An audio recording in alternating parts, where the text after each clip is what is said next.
என்னங்க நான் தங்கியிருக்க இடத்துல முடி வெட்டலாம் அப்படின்னு பார்த்தா இங்கே பார்பர் ஷாப்பு இல்லை. சரி அப்படின்னு சொல்லிட்டு காலையில் இறங்கி பஸ்ஸில் கிளம்பியாச்சுங்க.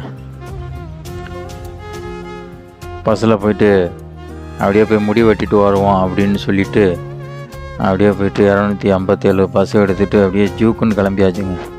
ஜூக்குன்னு கிளம்பி போயிட்டு இருந்தேன். அப்புறம் ஜூக்குன்னு வந்துட்டு அப்புறம் ஜூக்குன்னில் இறங்கி அப்படியே போனால் காலையில் சில கடையெல்லாம் திறக்காமல் மூடி இருந்ததுங்க. சில கடை மட்டும் திறந்துருந்தது. சரி இங்கே உள்ள பார்பர் ஷாப்பில் வெட்டுவோம் அப்படின்னு சொல்லிட்டு போய் பார்த்தா கடை திறக்கலை. சரி அப்புறம் என்னடா பண்ணலான்னு யோசிச்சுக்கிட்டு இருக்கையில் சரி பைனியர் போயிடுவோம் அப்படின்னு சொல்லிட்டு எம்ஆர்டி எடுத்துட்டேங்க. எம்ஆர்டி எடுத்துகிட்டு அப்படியே பைனியர் போவோம், அங்கே போய் முடி வெட்டுவோம் அப்படின்னு சொல்லிட்டு பைனியருக்கு போனாங்க.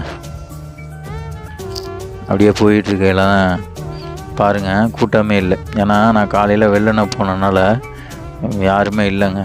சும்மா கொஞ்சம் பேர் தான் வந்தாங்க. பைனியர் வந்துட்டு ஒரு வழியாக பார்பர் ஷாப்பை பார்த்துட்டு அப்போ உள்ள கடைக்கு போயிடுங்க. உள்ள கடையில் போயிட்டு அங்கேயும் ஆள் இல்லை, சும்மா ஒருத்தருக்கு மட்டும் வெட்டிக்கிட்டு இருந்தாங்க. சரின்னு சொல்லிட்டு அப்படியே நான் உட்காந்துட்டு பொறுமையாக வெட்டிட்டு வருவோம் அப்படின்னு சொல்லிவிட்டு அப்படியே உட்காந்துட்டேங்க.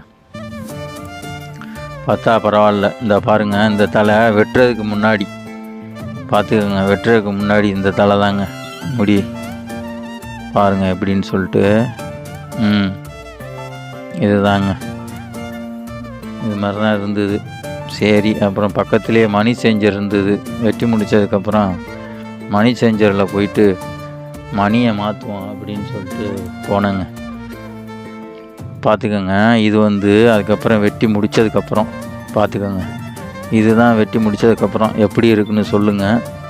அப்புறம் உங்களுக்கு கடைக்கு தேவைப்பட்டால் சொல்கிறேன். நல்லா இருந்தால் சொல்கிறேன், இல்லைன்னா அப்படியே விட்டுற வேண்டியதாங்க. இதாங்க ஏன் கடையை காட்டலை அப்படின்னா, நல்லா இருந்தால் தான் காட்டணுங்க. ஏன்னா இது என்னுடைய சொந்த காசில் வெட்டினது. அவங்க ஃப்ரீயாக ஓசியில் வெட்டுறாங்கன்னு சொல்லிவிட்டு ரிவ்யூ போடக்கூடாதுல்ல. சில பேர் ஃப்ரீயாக ஓசியில் வெட்டிட்டு ரிவ்யூ போடுவான். சாப்பாடு நல்லாவே இல்லைன்னா போய் ஹோட்டலில் உட்காந்து தின்னு போட்டு நல்லா இருக்குமா, அது மாதிரி டைப்